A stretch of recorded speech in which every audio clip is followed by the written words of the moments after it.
आज की इस वीडियो में हम सीटो डिस्कस करेंगे। इसमें हम सबसे पहले हिस्टोरिकल बैकग्राउंड देखेंगे। हिस्टोरिकल बैकग्राउंड में हमें ये देखने की कोशिश करेंगे कि आखिरकार सीटो जो ऑर्गेनाइजेशन है उसे बनाया क्यों गया, उसके बनाने की मेन रीजंस क्या थी, वो डिस्कस करेंगे हिस्टोरिकल बैकग्राउंड में। और फिर हम डिस्कस करेंगे कि सीटो कब इस्टेब्लिश हुआ। इसके बाद सीटो के जो मेंबर स्टेट्स हैं वो डिस्कस करेंगे। और फिर नेक्स्ट हम रीजंस डिस्कस करेंगे सीटो के फेलियर के, यानी सीटो जो ऑर्गेनाइजेशन है वो फेल क्यों हुआ, उसके फेलियर के जो रीजंस है वो डिस्कस करेंगे। और लास्ट में हम डिस्कस करेंगे कि पाकिस्तान ने सीटो को क्यों ज्वाइन किया, उसका हम सबसे पहले हिस्टोरिकल बैकग्राउंड देखेंगे। और फिर ये देखेंगे कि आखिरकार पाकिस्तान सीटो से विड्रॉ क्यों हुआ, उसकी कौन सी रीजंस थी। और भी बहुत कुछ डिस्कस करेंगे, तो वीडियो एंड तक जरूर देखिए। अब सबसे पहले हम हिस्टोरिकल बैकग्राउंड डिस्कस करने। हिस्टोरिकल बैकग्राउंड में हम ये डिस्कस करें कि आखिरकार सीटो बना क्यों, इसके बनने की रीजंस क्या थी। देखिए, वर्ल्ड वॉर 2 के एंड होने के बाद कोल्ड वॉर की टेंशन स्टार्ट हो गई। अब कोल्ड वॉर में मेनली दो ब्लॉक्स बने, एक वेस्टर्न ब्लॉक और एक communist bloc. Western block democracy को, कैपिटलिज्म को और लिबरल आइडियोलॉजीज को प्रमोट कर रहा था, और कम्युनिस्ट जो ब्लॉक है वो कम्युनिज्म को, इक्वालिटी को और स्टेट कंट्रोल डेवलपमेंट को प्रमोट कर रहा था। अब वेस्टर्न ब्लॉक को लीड कौन कर रहा था, यानी मेजर प्लेयर कौन था उसमें मेजर प्लेयर यूएसए था। और कम्युनिस्ट जो ब्लॉक है उसमें मेजर जो प्लेयर था वो यूएसएसआर था, जिसे हम सोवियत यूनियन भी कहते हैं और आजकल हम उसे रशिया कहते हैं।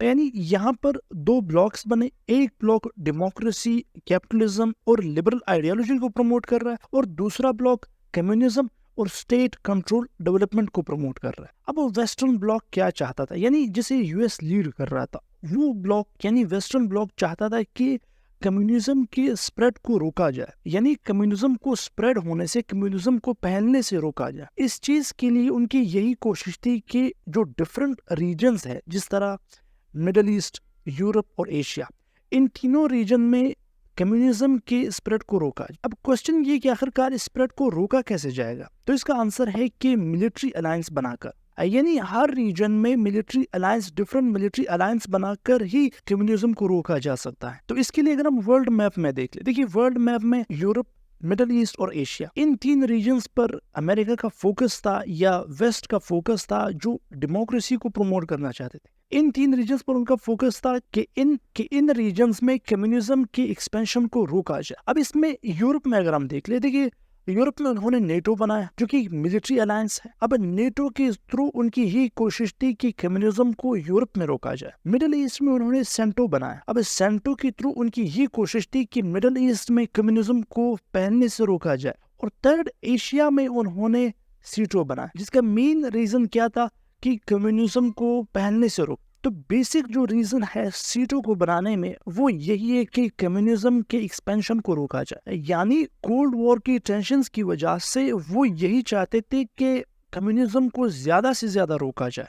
अब इसी के साथ लिंक एक दूसरा रीजन भी देखिए, यानी वेस्टर्न ब्लॉक क्यों चाहते थे कि कम्युनिज्म को रोका जाए एशिया में और स्पेशली साउथ ईस्ट एशिया में। उसकी रीजन ये थी कि 1940s में चाइना में दो मेन लीडर थे, एक थे चिंग काय शेक जो कि नेशनलिस्ट लीडर थे, और दूसरे लीडर थे माओ जेडुंग जो कि चाइनीज कम्युनिस्ट पार्टी के हेड थे। अब 1940s में इन दोनों के दरमियान एक कॉन्फ्लिक्ट चल रहा था, यानी चिंग काय शेक कम्युनिज्म के अगेंस्ट थे। तो कम्युनिज्म के अगेंस्ट होने की वजह से या चाइनीज कम्युनिस्ट पार्टी के अगेंस्ट होने की वजह से यूएस ने इनको सपोर्ट किया ताकि चाइना में कम्युनिज्म ना फैले।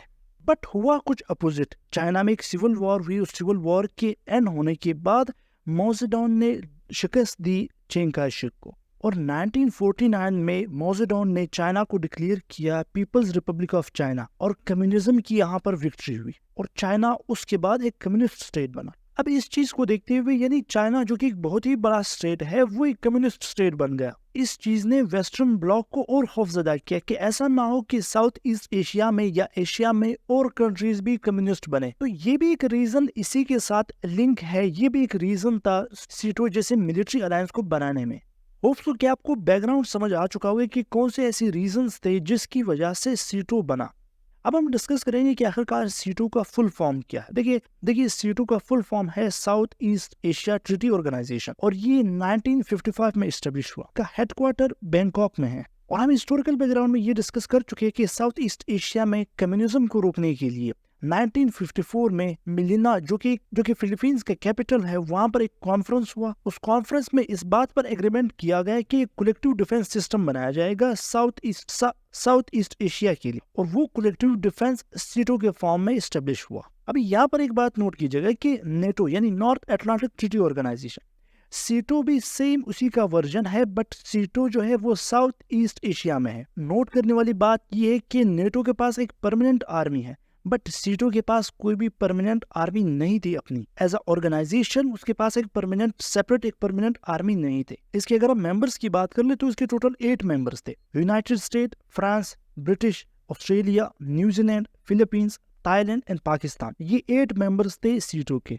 अभी यहाँ तक तो हम लोगों ने ये डिस्कस कर लिया। अब क्वेश्चन ये कि आखिरकार सीटो फेल क्यों हुआ, यानी ये जो ऑर्गेनाइजेशन है या ये जो कलेक्टिव डिफेंस एक एग्रीमेंट हुआ था, ये फेल क्यों हुआ। इसके रीजंस देखेंगे। इसका सबसे पहला रीजन देखते हैं कि लिमिटेड रीजनल पार्टिसिपेशन, यानी ये बना किस चीज के लिए था, साउथ ईस्ट एशियन रीजन के लिए बना था। बट यहाँ पर अगर आप देख ले, थाईलैंड एंड फिलीपींस, ये 2 ऐसी कंट्रीज थी जो कि साउथ ईस्ट एशिया में थी। यानी इसके टोटल मेंबर्स में जो टोटल 8 मेंबर्स थे, उनमें सिर्फ 2 ऐसी कंट्रीज थी या 2 ऐसे स्टेट्स थे जो कि साउथ ईस्ट एशिया से, और सिर्फ एक ऐसा स्टेट था यानी पाकिस्तान जो कि एशियन कंट्रीज था।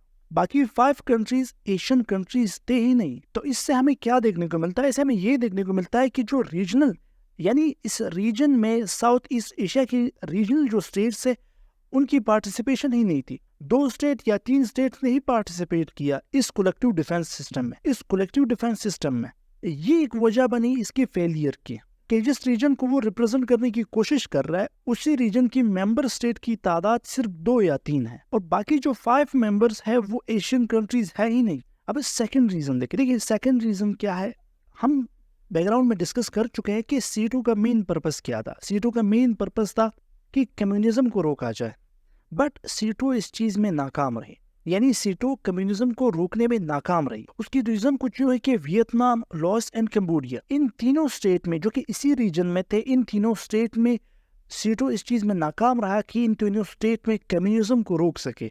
यानी सीटो इस चीज में नाकाम रहा कि इन तीनों स्टेट में कम्युनिज्म को रोक सके। तो जो उसका मेन पर्पस था वो उसी में ही सक्सेसफुल नहीं रहा।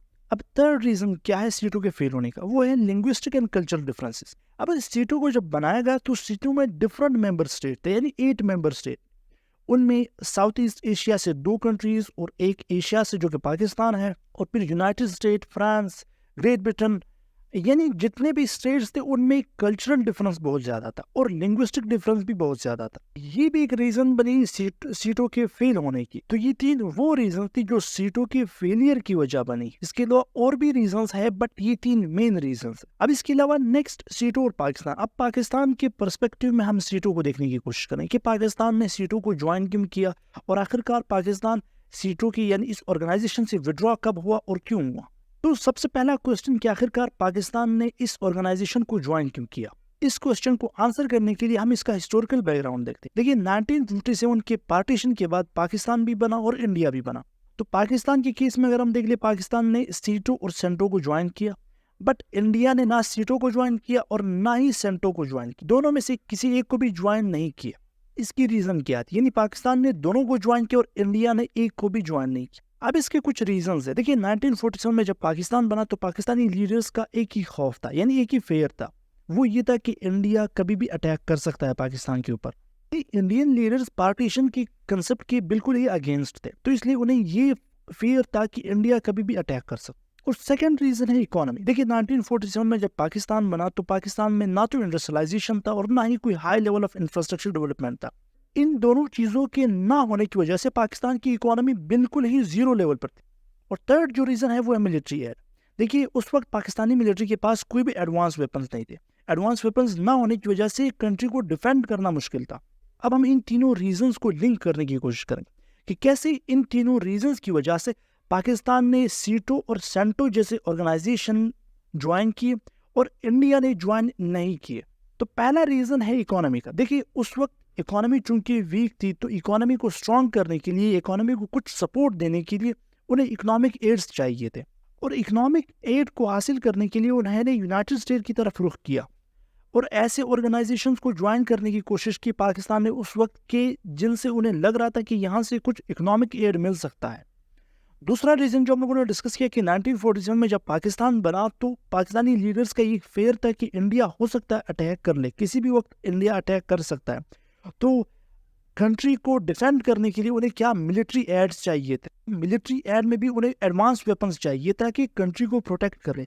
तो इसके लिए भी वो कहाँ गए, वो यूएस के पास ही गए, यानी वेस्टर्न वर्ल्ड के पास गए ताकि वो उन्हें मिलिट्री एड और इकोनॉमिक एड दे। तो ये वो रीजन थे जिसकी वजह से पाकिस्तान ने सीटो और सेंटो जैसे ऑर्गेनाइजेशंस को ज्वाइन करने की कोशिश की। बट इसके अपोजिट अगर आप इंडिया को देख ली कि इंडिया ने आखिरकार क्यों ऐसे ऑर्गेनाइजेशंस ज्वाइन नहीं किए, ऐसे कलेक्टिव डिफेंस सिस्टम क्यों ज्वाइन नहीं किए। देखिए इंडिया के इसके बहुत से रीजन हो सकते हैं। पहला रीजन कि उनकी इकोनॉमी भी स्टेबल थी, दूसरा रीजन कि उनके पास एक स्ट्रॉन्ग आर्मी थी, तीसरा रीजन याद रखिए कि जब कोल्ड वॉर चल रही थी, यानी जब कोल्ड वॉर के टेंशन थे, तो कोल्ड वॉर के टेंशन में हम डिस्कस कर चुके हैं कि दो ब्लॉक्स थे, एक वेस्टर्न ब्लॉक और एक कम्युनिस्ट ब्लॉक। वेस्टर्न ब्लॉक को लीड कर रहे थे यूनाइटेड स्टेट और कम्युनिस्ट ब्लॉक को लीड कर रहे थे सोवियत यूनियन। तो इंडिया के फॉरेन पॉलिसी के अकॉर्डिंग उन्होंने न्यूट्रल होने की कोशिश की, यानी वो ना सोवियत यूनियन के ब्लॉक में गए और ना यूएस के ब्लॉक में गए, उन्होंने न्यूट्रल होने की कोशिश। और इसी तरह उनके लीडर जैसे नेहरू जब उस वक्त प्राइम मिनिस्टर थे तो उन्होंने नॉन अलाइन मूवमेंट ये स्टार्ट किया। अब इस नॉन अलाइन मूवमेंट में और भी स्टेट इसके साथ शामिल थे और इस नॉन अलाइन मूवमेंट का एक ही मकसद था कि ये स्टेट्स न्यूट्रल होंगे, यानी ये किसी भी सुपर पावर के ग्रुप को ज्वाइन नहीं करेंगे, ये किसी भी ब्लॉक का हिस्सा नहीं बने। तो यही रीजन थे कि इंडिया ने ऐसे ऑर्गेनाइजेशंस और ऐसे कलेक्टिव डिफेंस सिस्टम से अवॉइड किया जिसकी वजह से उन्हें एक स्पेसिफिक ब्लॉक को सपोर्ट करना पड़े। यानी इंडिया ने एक न्यूट्रल फॉरेन पॉलिसी इख्तियार की। इस न्यूट्रल फॉरेन पॉलिसी के तहत उन्होंने दोनों ब्लॉक्स में से कोई भी ब्लॉक ज्वाइन करने की कोशिश नहीं की। तो होप सो कि आपको ये पॉइंट क्लियर हो चुका होगा कि आखिरकार पाकिस्तान ने क्यों ज्वाइन की, कौन सी ऐसी रीजंस थी पाकिस्तान के ज्वाइन करने की, इंडिया ने क्यों अवॉइड किया इनको। अब रीजन क्या थी कि पाकिस्तान आखिरकार सीटों को जब पाकिस्तान ने ज्वाइन किया तो पाकिस्तान ने फिर विड्रॉ क्यों हुआ, यानी सीटों से आखिर पाकिस्तान विड्रॉ क्यों हुआ। देखिए इस चीज को समझने के लिए हम दो चीजों को लिंक करें। सबसे पहले ये देखिए कि सीटों का मेन पर्पस क्या था, सीटों को बनाने का मेन पर्पस क्या था। वो पर्पस ये था कि कम्युनिज्म को रोका जाए। और पाकिस्तान ने क्यों ज्वाइन किया ये हम अभी डिस्कस कर चुके हैं कि पाकिस्तान ने इसलिए ज्वाइन किया क्योंकि पाकिस्तानी लीडर्स को ये खौफ था, ये फियर था कि इंडिया अटैक ना कर दे। यानी इंडिया से प्रोटेक्ट होने के लिए पाकिस्तान ने ये ऑर्गेनाइजेशन ज्वाइन। दोनों में कॉन्ट्रडिक्शंस आ रही है। सीटों का मेन पर्पस है कि वो कम्युनिस्ट स्टेट को रोके या कम्युनिज्म को रोके। पाकिस्तान ने इसलिए ज्वाइन किया कि वो खुद को प्रोटेक्ट करे इंडिया के अगेंस्ट। यानी पाकिस्तान ने इसलिए ज्वाइन किया कि जब भी इंडिया पाकिस्तान पर अटैक करेगा तो सीटों के जो मेंबर स्टेट हैं वो पाकिस्तान को सपोर्ट करेंगे और पाकिस्तान इस काबिल होगा कि वो इंडिया का मुकाबला करे। बट ऐसा हुआ नहीं। जब 1965 की वॉर हुई पाकिस्तान और इंडिया के दरमियान तो सीटों ने पाकिस्तान को सपोर्ट नहीं किया। यानी सीटों के मेंबर स्टेट जो थे उन्होंने पाकिस्तान को सपोर्ट नहीं किया। उसकी बेसिक रीजन यही थी कि सीटों का यही मानना था कि हम पाकिस्तान को किसी भी कम्युनिस्ट स्टेट से प्रोटेक्ट करेंगे। इंडिया चूंकि कम्युनिस्ट स्टेट नहीं था, इंडिया भी एक डेमोक्रेसी है, इसलिए उन्होंने कहा कि हम पाकिस्तान को इस वॉर में सपोर्ट नहीं कर सकते। हम पाकिस्तान को सिर्फ उसी वॉर में सपोर्ट करेंगे अगर वो किसी कम्युनिस्ट स्टेट के खिलाफ लड़ रहा हो। और यही चीज हमें 1971 की वॉर में देखने को हुई, जिसके बाद ईस्ट पाकिस्तान की सेपरेशन हुई। उस वॉर में भी सीटों के मेंबर स्टेट ने पाकिस्तान को कोई भी सपोर्ट नहीं दी क्योंकि उनका मानना था कि पाकिस्तान का इंडिया के साथ कॉन्फ्लिक्ट चल रहा है और इंडिया एक डेमोक्रेसी है, यानी एक डेमोक्रेटिक स्टेट। तो इसलिए सीटों के मेंबर स्टेट पाकिस्तान की इस जंग में कोई भी मदद नहीं। अब ये एक ऐसी रीजन थी जिसकी वजह से पाकिस्तान 1973 में सीटों के ऑर्गेनाइजेशन से विड्रॉ हुआ।